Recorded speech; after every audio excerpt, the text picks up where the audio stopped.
Hello, I'm Gene Reilly, the Chief Investment Officer of Greenwich Quantitative Research. We use quantitative techniques to invest in long and short equities in the Asia-Pacific region. I'm delighted to be joined by my former colleague at Goldman Sachs in Tokyo, Kathy Matsui. Kathy is a general partner of MPower, Japan's first ESG venture fund run by women. 40% of the portfolio is also invested in businesses run by women. Kathy was for a very long time the chief Japan strategist for Goldman Sachs, as well as the vice chair of Goldman Sachs Japan. Kathy was credited by former Japanese Prime Minister Abe for coining the term womenomics in 1999. Kathy was also the number one institutional investor Japanese equity strategist for many years. Kathy, it's great to be speaking to you, and it brings back great memories of when we were working together in Tokyo. Tell us more about MPower Partners. Sure, and great to be here with you, Gene. So MPower Partners was founded by my two girlfriends and myself in May of 2021. And the hypothesis that underlies the fund is we felt that for Japan to have a more vibrant startup ecosystem, it really needed a couple of things. One was a greater focus on factors that frankly make any business thrive, make it grow, make it scale, whether it's robust governance practices, being mindful about diversity within your leadership, having some sense of what impact your business was having on the climate, we thought was, very, very, like a given. And so we thought that instilling these principles when a company is in its evolutionary phase as opposed to when it's large and established was easier to get traction kind of injecting these principles into the company's startup's DNA from a very early stage would help those companies scale and grow faster. And so that was the hypothesis. We wanted to form this fund to prove this hypothesis. And we were very lucky in 2021 to get the backing of major Japanese financial institutions, corporations, overseas family offices. And we launched with $150 million US. It's a offshore Cayman registered fund. We invest 2/3 in Japan startups and 1/3 outside of Japan. Currently, we have 19 companies in our portfolio, and it's been a terrific journey, just learning about companies in many different domains. And again, we're ESG integrated, which means that we not only invest in sort of ESG-related areas like climate tech and sustainability, but they're not all in those domains. We have companies outside those domains, but the important through line for all of our companies is that they commit to instilling or integrating ESG considerations into their core businesses. We, of course, help them and support them on this journey, but we've been having terrific experiences with all of our founders, both in Japan and outside Japan, and we're eager to continue. Well, Kathy, congratulations. That sounds, both like a huge accomplishment and also very exciting. Are there any investments that MPower's made that you could tell us about? Sure. We've made some really very interesting investments. I'll tell you one that we made here in Japan, and it's called Heralbony, Heralbony. It's very hard to pronounce even in Japanese, but it is a digital IP platform for artists with disabilities. And this company was founded by twin brothers whose eldest brother has severe autism. And they discovered in many of these institutions around Japan where disabled people live that there's some amazing artists and they're producing amazing work, yet that work is not seeing the light of day. So what they do is they take the best of this artwork and they essentially license it out to enterprises like Japan Airlines or JR East, the big railway company, or Hyatt Hotels. Most recently, they're tied up with Louis Vuitton Group. And essentially what they're doing is monetizing the value of this artwork that is created by these artists. And I just mentioned Louis Vuitton. So this company has just launched an office in Paris, and they want to become the digital IP platform for disabled artists, not just in Europe. They eventually want to go to the States and expand in the rest of Asia as well. And you think that this is just like a social impact kind of business, really impactful, but doesn't make a lot of money. It's quite the opposite. This company has seen revenues double, double, and double again this year. And it's really on a tear and getting a tremendous amount of positive reception. They're winning every pitch contest, for instance, that they go to around the world. So we're super excited to back this company. We're the largest shareholder of this company today. So it's companies like this where, we can really get excited about the company and building fans to support the company, introducing the company to big enterprise customers potentially, and of course overseas entry or market entry into overseas markets. That's where we think we have strengths given our team's nature. These are the kinds of companies that we really get excited about. Yeah. Well, Kathy, that's amazing. It sounds like a fascinating idea. It's doing a lot of good and it's making money. So congratulations. That's a great company to have in your portfolio. So there's a lot to talk about today. The Japanese equity market, as you know, has had an incredible rally over the past 12 years. We're so driven by a focus on corporate governance, but also the monetary environment has been favorable. Then this year has been very volatile. Inflation emerged and historic zero interest rate policies coming to an end. In August, the Nikkei 225 sold off by 19%, which is huge, and then largely recovered. In September, Shiba became a surprise choice for prime minister, then called a snap election, and largely lost. So the future doesn't seem as clear as it was a few months ago. So Kathy, let's start at the beginning and discuss the corporate governance reforms and the ensuing equity rally. The Nikkei 225 is up almost 4x since the beginning of 2013. Corporate governance reform is the most cited reason for the rally. So when did the change really start to take hold in Japan, and when did investors start to believe it was real? So I think this goes back to, frankly, the beginning of former Prime Minister Abe's second term in office, which started end of 2012, beginning of 2013. And quite quickly out of the gate, Prime Minister Abe focused on this issue of corporate governance. You kind of think, why would a national government focus on corporate governance as a national sort of strategic topic? And I think it's quite simple because, as you know, Gene, very well, one of the biggest issues, of course, about Japan is the fact that it has a humongous amount of fiscal debt, right? And a shrinking population. It's like the worst possible combination. And so for the sake of fiscal stability, there needs to be better returns on assets, full stop, right? Meanwhile, the household sector is sitting on 2,000 trillion plus yen of cash, which for the most part is sitting either under the futon or in the banks getting zero interest rates, right? Zero return.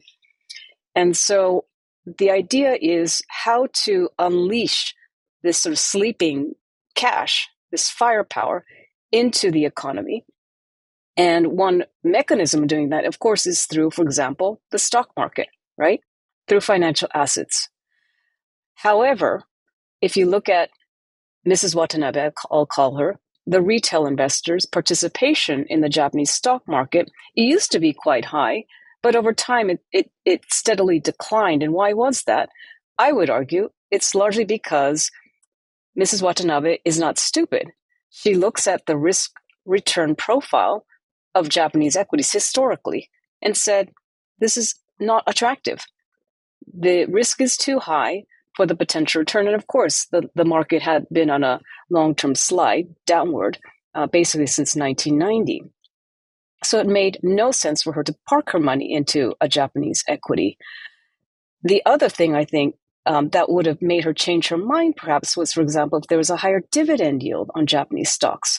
But the dividend yield historically has been super low, despite the maturity and the level of low growth that Japan's economy overall has. So there wasn't anything very attractive. So I think the government finally woke up and realized if we don't force, the biggest companies of Japan that are moving the economy to pay greater heed to the interests of shareholders, and particularly those of minority shareholders, that nothing's going to change in this regard.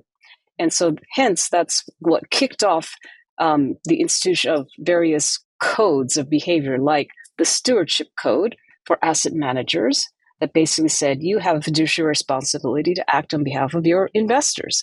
Number two, quickly followed by the institution of a corporate governance code. Now think about it. India had a corporate governance code before Japan did, right? It was very late in coming. But finally, you have this code where companies, i.e. the issuing companies of stock, had to take a hard look at, how are their assets being managed? A lot of them have lazy balance sheets, right? Meaning they have a lot of cash on balance sheet, not doing much with the cash, not giving dividends to shareholders, not paying their workers, not investing. So what the heck are they doing with their cash? They're essentially sitting on it, right? Now, of course, it was deflation. So economically speaking, that stance may have made some sense. But the bigger picture thing is, I think the government finally said, we need to have greater discipline in the way that publicly traded companies are managing their balance sheets, are managing their businesses. And, before, I think when we were working together in Tokyo for many years, Japanese companies, for example, never had outside directors on their boards. A lot of our Japanese institutional clients never actually voted, sort of proactively in shareholders' meetings. So it was a very different standard of corporate governance, right, in Japan. And so this institution of these various codes lifted the standard of corporate governance, not exactly to global standards, but much closer to that. So I think that was really the ball that started rolling. And I think people realized, during this period, remember, or even prior to this, there were a lot of activist investors, right? Whether it's Murakami Fund or Steel Partners. They're looking at companies trading at well below book value and saying, oh, this is ridiculous because they're swimming in cash or they have all these property assets. They shouldn't be trading on the stock market, right? So there's a lot of pressure from a few shareholders, loud shareholders, but that in and of itself wasn't really gaining much traction. So it's really the government saying top down, this is the way it's going to be, and you've got to get with the program. And I think this really began to change not only the behavior of companies, but also of investors, which was very, very important. I think, again, we're still a work in progress. There's still a lot more work to do. But I think now finally the ship is sailing in the right direction. And this recovery, as you said, in the stock market is a reflection to me of many of these structural changes that finally Japan is getting with the program, moving towards global standards in governance. Doesn't mean that every company has got religion, by no means, but those that do are clearly seeing that reflected in a higher market value than ever before. So I think it's very healthy, the direction that we're finally heading in, but it took a long time. Sure. No, and that's a great segue to my next question. And I'm just remembering, you're absolutely right. It wasn't easy to be an activist investor in the Japanese equity market for a long time. And it does seem like that's changing. But, in terms of, you were mentioning some of the things that, are still on the table going forward that can be done. What do you think the next major targets can be, to kind of continue the corporate governance, reform that are going to have, significant impact on valuation? Well, I think there are various sort of movements in place, including you now have the stock exchange really focused on this phenomenon of many Japanese companies trading well below their book values. And that is a phenomenon that I think it's pretty unique to Japan. And that's why you have like every major activist fund in the world looking at Japan with very eager eyes because it looks so attractive. But that is now putting a lot of pressure on these companies to address why is their book value so low, or their price to book ratio so low. It's also forcing companies, for example, there are now regulations regarding board diversity. You have to have not only independent directors that are truly independent, like it doesn't count if you have somebody from your subsidiary company on your board, that's still a relationship, right? It has to be truly independent. You also now have, shockingly for this country, a requirement that you have to have at least one female on your board. And so my friend runs a business that basically does board placement for female directors here. And she said something like, we have over 2,400 seats to fill. Wow. This is just one female in each board, right? So we've gone a long way, but we still have a long way to go to identify females who could fill these board seats. So slowly but surely, I think the pressures are gradually building. And I think you may have heard, this is public, but the company Canon experienced something called the Canon shock a couple of years ago. Why? Because they didn't have any female directors on their board. Very successful global company. And investors in Canon had in their voting guidelines, if a Japanese company has 0 female directors, that triggers an automatic no vote against the CEO. So the CEO of Canon saw his approval rate from the AGM go from over 90% to 50-something%. So just collapsed, right? And that's super embarrassing, right, in this country. So slowly but surely, I think this combination of sort of rules as well as I call it shame and embarrassment, also very effective in Japan to motivating people to Right. change. It's this whole combination of things that I think is finally, even for the most stubborn of companies, you have seen dramatic, I think, shifts occur. And again, I'm not saying that everybody's got religion, by no means, but at least we're seeing a lot more action being taken. Also dividends and share buybacks. That was never a thing in Japan. And now not only activists, but normal shareholders are asking, what are you doing with all this cash? What are you doing with this retained earnings mountain that you have? Right. That's a great point. Yeah, the Tokyo Stock Exchange seems to be following up. I noticed in January 2023, they, sort of mandated that companies that had a price to book ratio below 1 had to, issue a plan to address how they're going to change it. So it looks like this is really meaningful. And I think it explains a lot of the rally. But, it's a good segue into the other thing I wanted to talk about. And that is, since the pandemic, the yen has also weakened considerably. It touched a low of 160 yen to the dollar, which is amazing. I couldn't have believed that level when I was actually living in Japan, and it actually seemed very expensive. But Japanese companies have become much more competitive at these yen levels. It certainly added fuel to this equity rally. So the question would be, how could you parse the effects of the corporate governance reform, which was sort of the first part of this rally, and then the yen competitiveness and the yen price kind of added additional rocket fuel to the rally over the last few years. How would you sort of parse the effects of corporate governance versus monetary policy in kind of explaining what's been happening in equity prices? Well, I don't have any scientific way to answer that question, Gene, but I think that from my personal vantage point, since I was still working at Goldman, still in the stock market when the changes I just described were beginning to take root. It was, 2000, like I said, 13, 14, 15.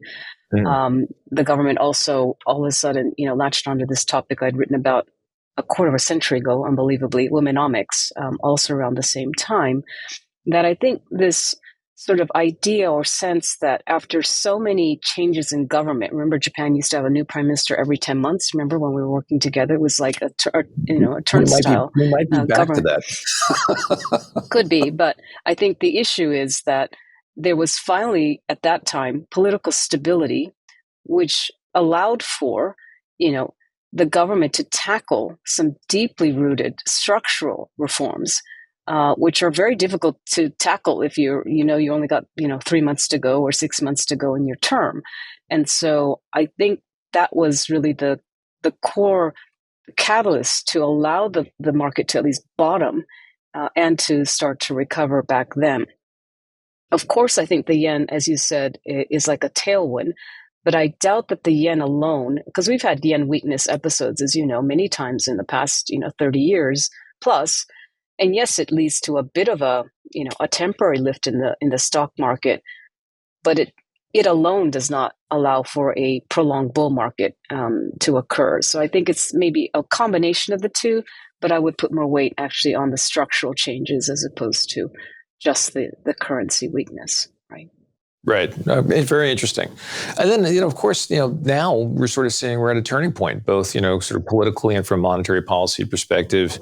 In March, the Bank of Japan finally exited the negative interest rate policy after a long time. They lifted the rate target to 20 basis points to get it to positive 10 basis points.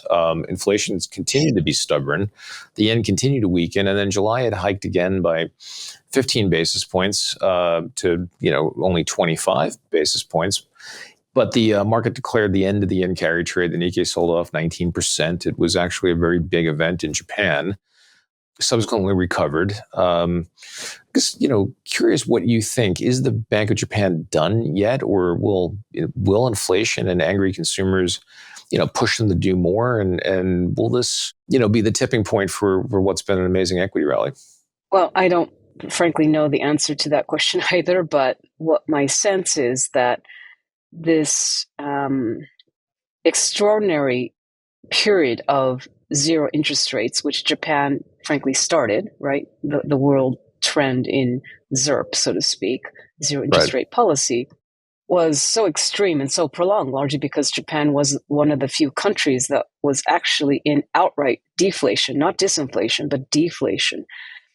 And I think so coming out of deflation, you're right, we do have now actual inflation, not only of consumer prices, but finally that's being followed by wage inflation, which is, frankly, a long time in coming.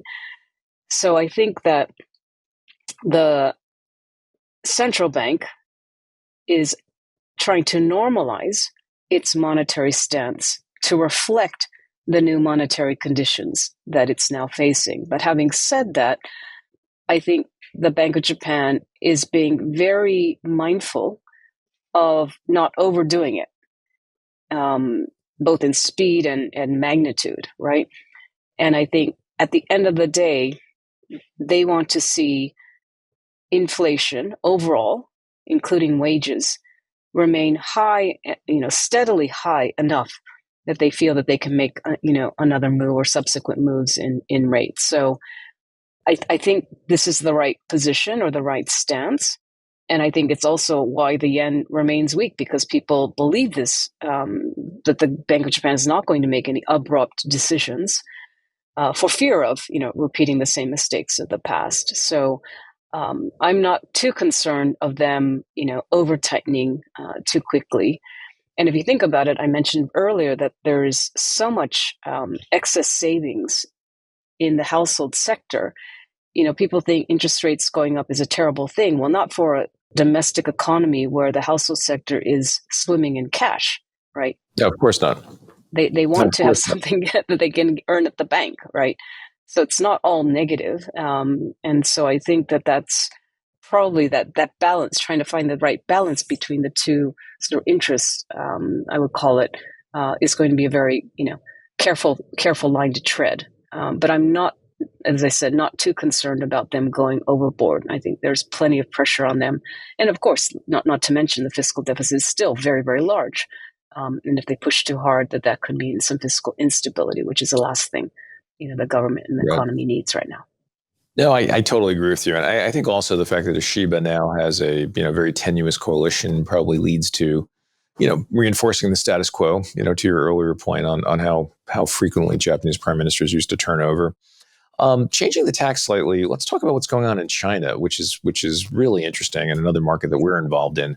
The People's Bank of China announced in September that they were, a major stimulus plan, which was $1 trillion, approximately 6% of their GDP. They're deploying both monetary and fiscal policy to address, the real estate crisis and the stock market. They will also recapitalize banks. They'll bail out highly indebted local governments. Obviously, this will have a spillover, it'll be positive for Japan, but wanted to get your take on how significant would the impact of this be, kind of on the Japanese economy and markets, and is it something that people in Japan are talking about? Yes, I think that you have to take a step back and realize that Japan is as dependent on China as it is on the United States, right? These are the two largest trading partners for Japan. And so if China catches a cold or pneumonia, that's terrible, pretty much for Japan. I'm talking, aside from all the geopolitics, right? The reality at the economic level is very different. And so whatever China can do to bolster growth, to reform the economy, in a healthy way is pretty unambiguously positive for Japan.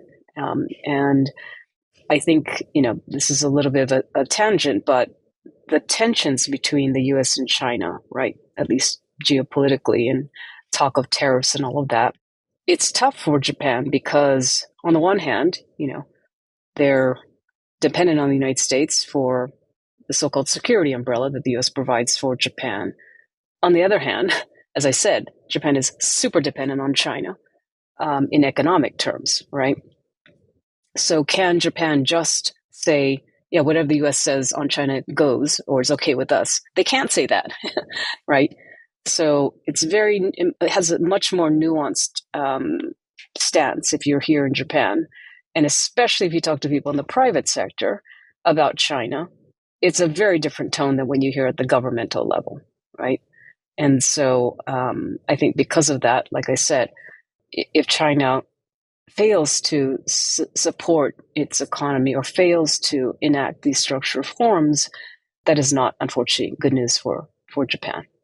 So they're watching, of course, China's course from here very, very, very, very closely.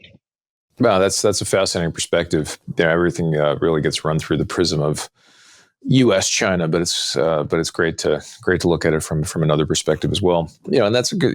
While we're talking about geopolitical risk, it's high in other regions as well. The situation in the Middle East could escalate and lead to a minor or even major disruption of oil supply from the Gulf. Japan is the world's 5th largest energy consumer.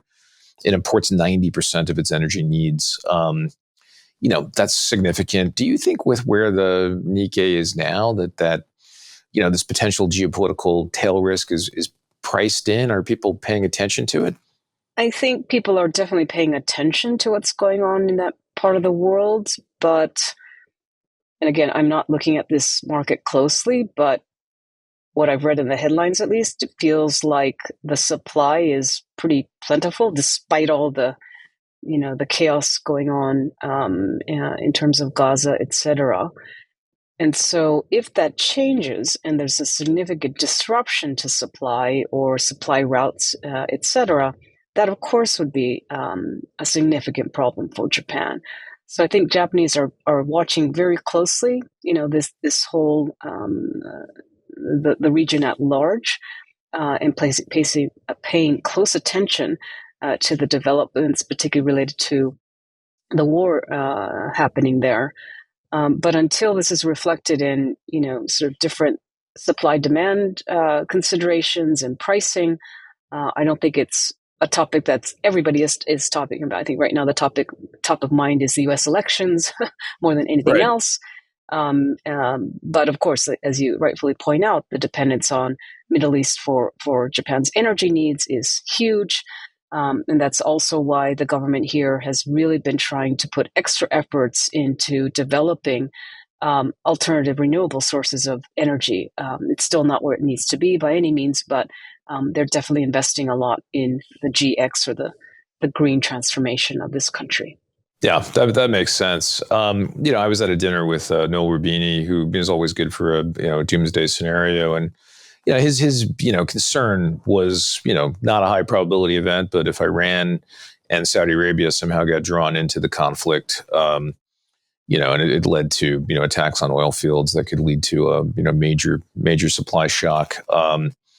That he thought might not have been priced in, and he did make the observation that both China and Japan are probably more likely to be affected by that than the U.S. given kind of where the U.S. is right now. And you mentioned the U.S. election. That's tomorrow.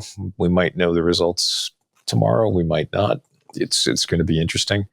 But Kathy, I wanted to thank you. This was wonderful. This has been a fascinating discussion coming at a very relevant time for Japan and the rest of the Asia Pacific. Thanks for making the time. It's been a pleasure. It's been very interesting. Let's do this every year. Great talking to you. Great. Thanks so much. Thank you.